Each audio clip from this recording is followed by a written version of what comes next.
Welcome to Blizzard Fire. We hope this video helps fire up your solution. In this video, I will explain how to remove the Infiniti Q50 grill. First, gather your tools, including a plastic trim removal kit, a screwdriver, and a socket wrench. Always work on a level surface and consider placing a blanket or mat down to protect your bumper. Remember to use painter's tape on any edges that might get scratched during the process. Now, let's start at the top. You'll find several plastic push clips along the upper edge of the grill. Use your trim removal tool to gently pry these out. Once all the clips are free, carefully lift and remove the upper trim piece.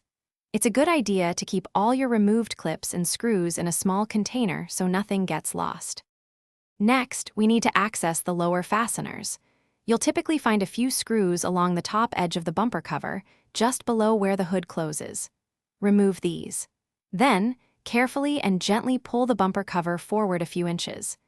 This will give you enough space to reach the remaining clips and disconnect any electrical connectors, like those for parking sensors. With all the fasteners and clips released, you can now carefully unclip the main grille assembly from the bumper structure. Take your time and avoid forcing anything. Before reinstalling, always inspect all the mounting tabs and clips for any damage.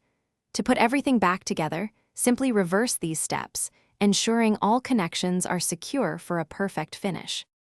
Thanks for watching. If you found this helpful, don't forget to like and subscribe.